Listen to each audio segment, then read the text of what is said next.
Magandang araw, Malacanang Press Corps. Unti-unti nang natutupad ni Pangulong Ferdinand R. Marcos Jr. ang kanyang hangarin na mabigyan ng tirahan ang mga residente ng Lucena, kabilang na ang urban poor at ilang kawani ng pamahalaan. Kaninang umaga, pinangunahan mismo ni Pangulong Marcos Jr. ang pamamahagi ng Certificates of Entitlement sa 100 benepisyaryo sa ilalim ng Expanded Pambansang Pabahay para sa Pilipino o 4PH program ng pamahalaan. Kasama ng Pangulo si Housing Secretary Jose Ramon Aliling. Pinangunahan ng Department of Human Settlements and Urban Development o DSUD ang 4PH program na naglalayong ayusin ang karapatan sa lupa ng mga benepisyaryo ng socialized housing. Sa kanyang mensahe, binigyan diin ng Pangulo na maraming pamilya ang matagal nang naghihintay ng pagkilala sa kanilang karapatan sa lupang kanilang tinitirahan dahilan sa pagpapatupad ng Presidential Proclamation No. 436. Ayon sa Pangulo, target ng pamahalaan na mabigyan ng COE ang kabuuang 1,119 beneficiaries ng lungsod na una nang nabigyan ng 185 families at inaasang makukumpleto ang pamamahagi sa lahat ng kwalipikadong benepisyaryo sa susunod na taon sa tulong ng lokal na pamahalaan at iba pang ahensya. Sa pagtatapos ng kanyang mensahe, nanawagan ng Pangulo sa mga benepisyaryo na pahalagahan ang ipinagkaloob sa kanila na COE at gamitin ito bilang pundasyon ng mas matatag na kinabukasan ng kanilang pamilya.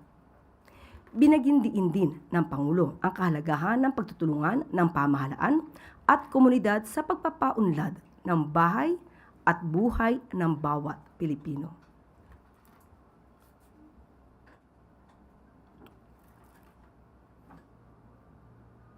At maaari na po akong tumanggap ng inyong mga katanungan. Para po sa unang katanungan, Alvin Baltazar, Radyo Pilipinas.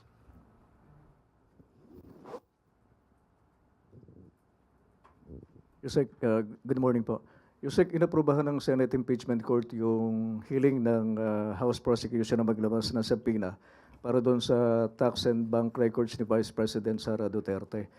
Pero ipararating daw nila ito sa Supreme Court.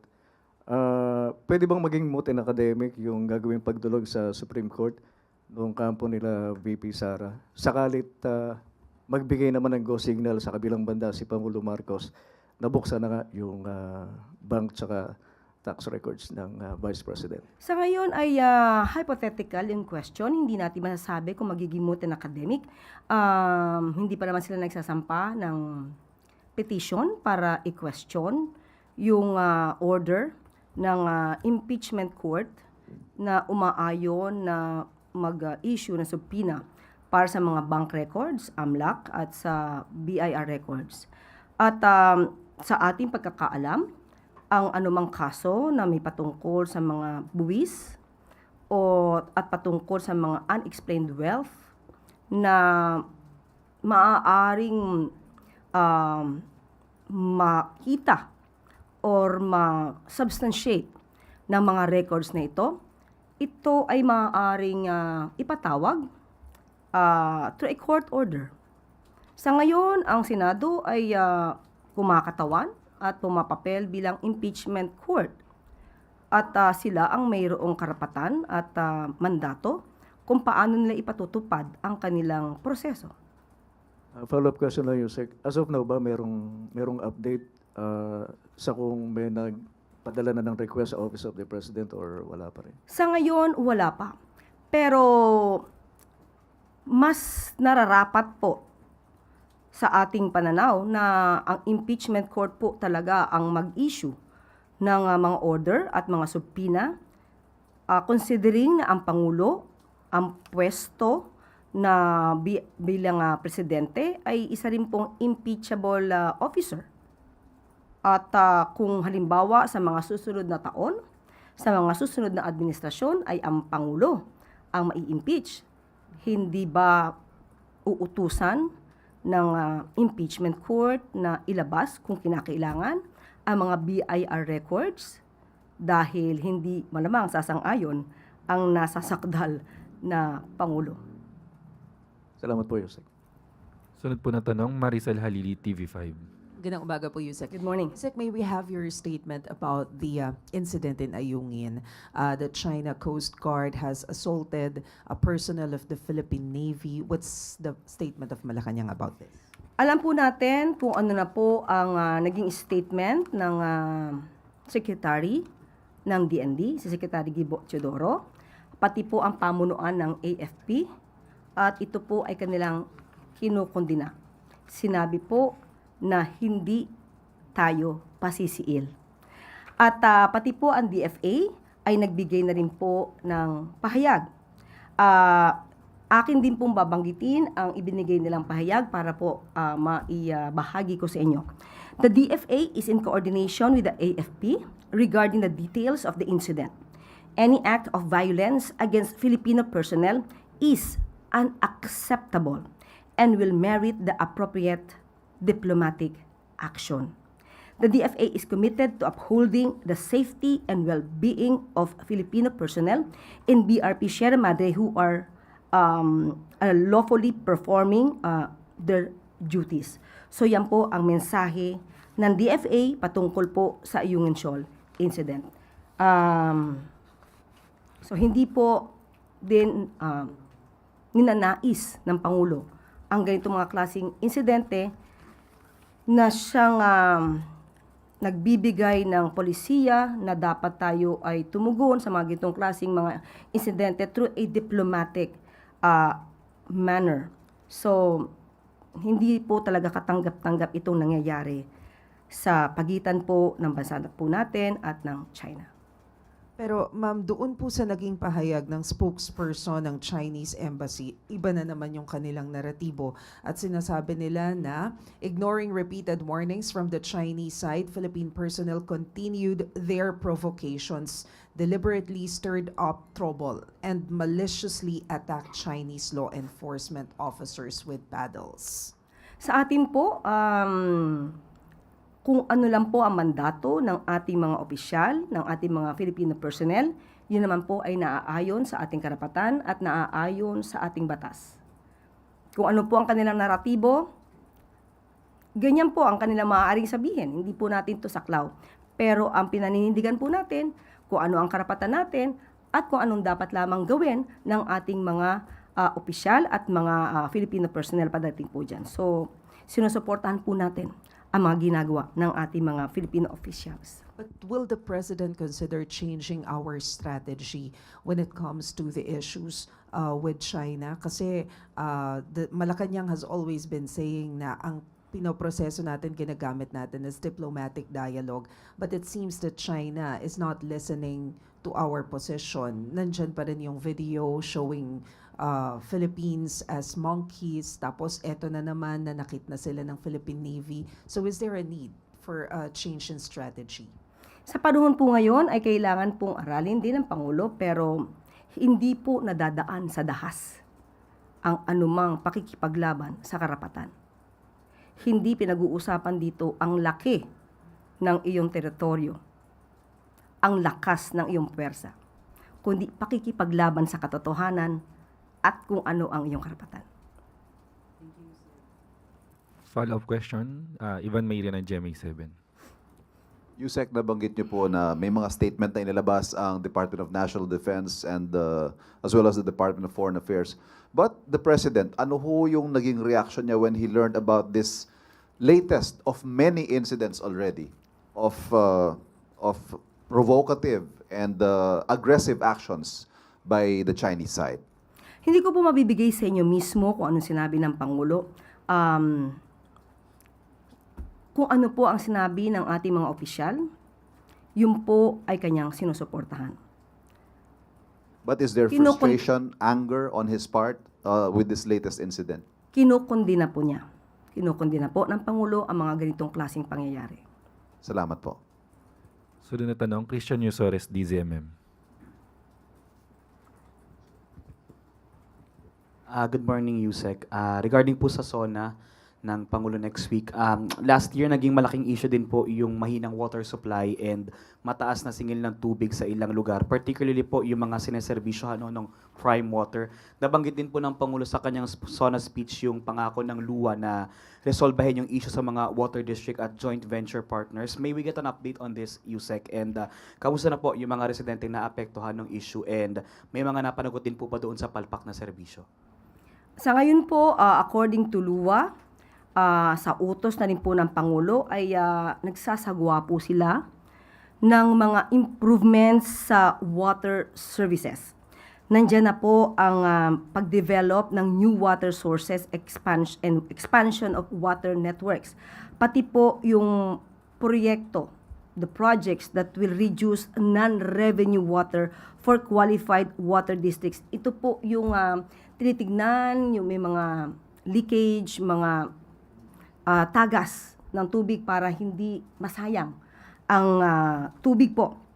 At patungkol naman po sa mga water districts, sinabi rin po ng LUWA, patungkol po sa mga joint venture partners, pinagpapatuloy ng LUWA na masiguro na ang obligasyon ng mga partners ay maipasatupad or maisakatuparan para sa ating mga kababayan at kailangan maging accountable ang nagba-violate sa kanilang mga mandato o obligasyon. At binanggit din po ng LUWA na committed sila sa kanilang mandato at responsibilidad dito sa mga water districts.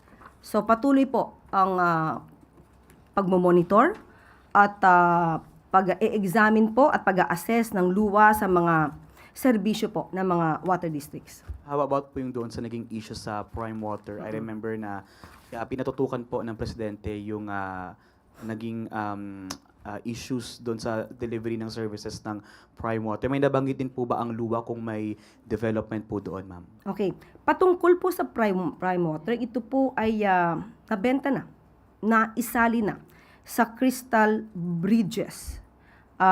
Ito ngayon ang biggest water joint venture operator. At ito po ay pag-aari ni Lucio Co. So, ang nasabi po, Lucio Co, ang bentahan pong ito ay aprobado po ng Philippine Competition Commission. At patungkol po sa accountability at kung may dapat na panagutan, ang mga di umanong nagkulang sa serbisyo, yan po ay sa ngayon ay tinitingnan po ang mga legal remedies at para po mapanagot ang dapat na mapanagot. So, follow-up question, Sir Ivan Mayrina. So prime water is no longer owned by the Villars. It's already been sold to Shoko. Yes po. Since when, ma'am? Sorry. Ipagpaumanhin pero hindi ko nakuha po yung date. Right. Ikukunin ko na lang po pagkatapos. Salamat po. Sunod na tanong, Bernadette Tamayo, The Manila Times. Good morning, ma'am. DMW Secretary Hans Kakdak reported yesterday that 2 Filipino seafarers were killed when their ships were attacked in northern Black Sea. Ano pong ginagawa ng gobyerno para masiguro pong kaligtasan ng ating mga seafarers in conflict areas? Ngayon po, ang DMW, according to Secretary Hans Kakdak, ay inaalam po nila kung mayroon bang nangyaring pagre-report para po sa proteksyon ng ating mga Filipino seafarers. Kapag nalaman nila na nag-violate ang local manning and foreign principals and local manning agencies, maaari po silang matanggalan ng lisensya. At sa ngayon po, yung mga naapektuhan po dito na ating mga kababayan, iniutos po ng Pangulo kay Secretary Hans Kakdak na kausapin kaagad ang mga pamilya ng mga apektado at siguruhin po ng lahat ng ayuda na legal ay maibigay po at maipaabot sa mga pamilya ng mga naapektuhang mga namatay na Filipino seafarers. Salamat po. Follow up po, ma'am. May maganda rin naman pong balita na may mga 4 po na Philippine registered vessel na nakatawid po sa Strait of Hormuz. Ano pong reaction ni Presidente sa balitang ito? Yan naman din po ang na magandang balita Nakakatuwa po yan dahil alam din po naman natin kung ano po ang naging agreement natin sa bansang Iran. At kaya nga po, tinitingnan po ni Secretary Hans Kakdak na kung ito bang mga vessel na ito ay nakapag-report na may mga Filipino seafarers silang kasama dahil protektado po ang ating mga kababayan sa pagbiyahe po dito sa State of Hormuz. Okay na po. Salamat po. Sunod na tanong, Samuel Medinilla, Business Mirror.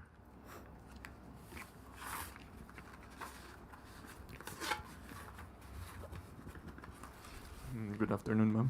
I-verify lang po na, good morning pala. I-verify lang po namin if President Marcos will suspend the implementation of the new wage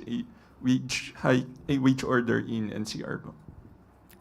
Are we referring to the 85 pesos wage hike? Ay, opo. Sa NCR? Hindi po. Wala pong suspension. Wala pong paghihinto po dito. Tuloy-tuloy po ito. I-confirm na lang rin po namin if the President or Palace receive any request from private sector groups or representatives for the suspension or reconsideration ng nasabing wage hike. Wala pong naipaabot sa atin kung may nag-request na mga mula sa private sector, pero wala pong utos na ito po ay suspend. Thank you po. Salamat. At yung aking pong pangako kay Sam, patungkol doon sa 2.5 billion na budget, kung magkano na po ang nagastos. Nakausap po natin kanina si Secretary Banoy Lopez at ibibigay po niya ang detalye. Kapag nakuha ko po yung detalye, isi-share ko na po yan sa inyo. Kasi nagkausap na po kami kanina. Habol po na tanong, Sir Ivan Mayrina.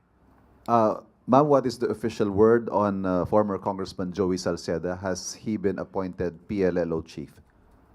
Confirmed. Salamat po. Salamat po. Pahabol po na tanong, Sir Alvin Baltazar.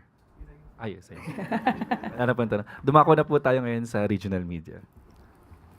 Mula sa Caraga Region po, Yusek, kay Jeneline Ambid ng 1FM station, Surigao City.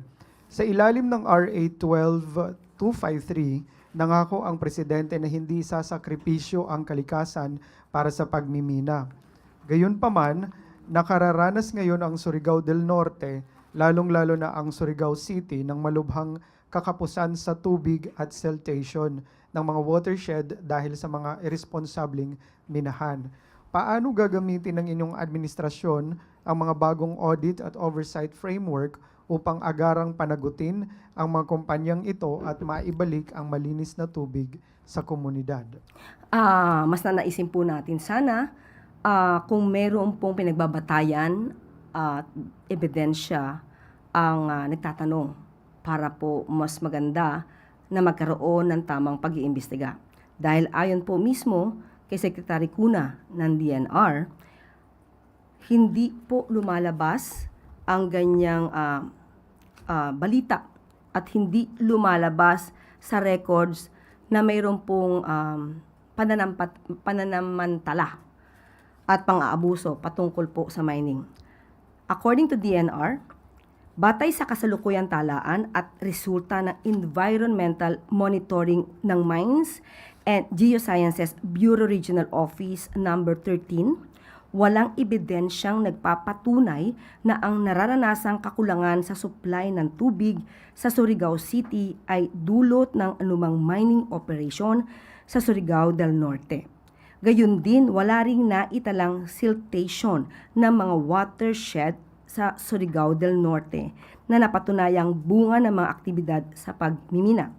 Nais din ng ipagpaalam at ibigyan diin ng DNR na sa ilalim ng Section 19F ng Republic Act No. 7942 o Philippine Mining Act of 1995, mahigpit na ipinagbabawal ang pagpasok ng mineral agreements sa loob ng mga proclaimed watershed forest services. Alinsunod dito, wala ring naitalang mining activity sa loob ng parang-parang watershed o ang Surigao Watershed Resource Reserve, ang main source ng supply ng tubig ng Surigao City batay sa opisyal na talaan ng MGB R13. So kung mayroon po anumang ebidensya patungkol po dito, inaanyayahan po kayo ng DNR na magbigay po ng anumang mga data, ebidensya para po matugunan ang inyong mga issues kung meron man. Pero sa ngayon po ay hindi po lumalabas sa talaan at datos nila na mayroon pong ganitong klaseng pang-aabuso. Wala na pong katanungan, balik na po sa Yusek. Maraming salamat. At bago tayo magtapos, Pangulong Marcos Jr. patuloy na pinapalawak ang suporta ng national government sa mga LGU. Ngayong araw ay tumungo si Pangulong Ferdinand R. Marcos Jr. sa Quezon upang pangunahan ang bawat bayan makikinabang sa Lucena City. Kabilang sa mga dinaluhan ng Pangulo ang orientation ng 165 bagong Pilipinas Presidential Scholars na nakatanggap ng tig 20,000 pesos para sa kanilang edukasyon. Ito'y sa ilalim pa rin ng Socio-Civic Projects Fund kung saan bawat barangay ay babahaginan ng 200,000 pesos upang magamit hindi lang sa edukasyon, kundi sa priority programs and projects para sa kanilang komunidad. Bilang pagkilala sa pangangailangan ng ating mga kababayan sa Lucena, pinangunahan din ni Pangulong Marcos Jr. ang rice distribution sa lungsod. Mula naman sa Local Government Support Fund, aabot sa 52,439 beneficiaries mula Lucena ang mababahaginan ng tig 10 kilong bigas kada 2 buwan sa ilalim ng Bagong Pilipinas Rice Program. Kabilang sa maaabutan ng agarang tulong ang mga indigent at senior citizen para punan ang kanilang pangangailangan. Maging ang ating mga kababayan na magsasaka ay matutulungan ng programa dahil sa kanila binibili na ang dekalidad na bigas na pinamimigay sa beneficiaries. Bilang pagtatapos sa kanyang pagbisita sa bayan ng Lucena, binisita naman ni Pangulong Marcos Jr. ang passenger terminal building sa Port of Lucena kaninang umaga. Nag-ikot ang Pangulo sa Pantalan kasama si Transportation Secretary Giovanni Lopez at ilang opisyal upang suriin ang developments sa nasabing pantalan. Ang Port of Lucena ay isa sa mga mahalagang pantalan sa bansa dahil pinagduruktong nito ang Quezon sa mga lalawigan ng Marinduque, Masbate at Romblon.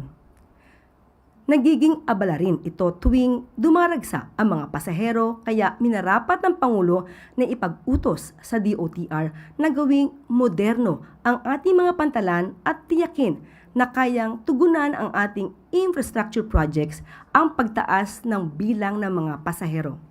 Sa oras na maging operational ang bagong passenger terminal building, inaasahang magiging mas maayos, ligtas at komportable na ang mga biyaherong gagamit nito. Kabilang sa mga improvements ng building ay ang mas maluwag at maaliwalas na seating area. Kung noon ay 607 lang ang seating capacity nito, ngayon ay aabot na sa 928 passengers ang komportableng makapaghihintay at makakapakinabang dito. Mas maayos na rin ang bagong ticketing counters para sa mas mabilis at convenient na pagbili ng ticket. Nagdagdag na rin ng nursing at prayer rooms para sa mga pasahero at nag-install ng solar panels para pababain ang gastos sa kuryente. Ang development ng Port of Lucena Passenger Terminal Building ay isang bahagi lamang ng mas malawak na modernisasyon ng ating mga pantalan sa Southern Luzon. At lagi po nating tandaan, ang bagong Pilipino ay handang ipaglaban ang karapatan, hindi tumatakbo sa laban. Pasisiil, hindi kailanman. At dito na po nagtatapos ang ating press briefing. Magandang araw para sa bagong Pilipinas.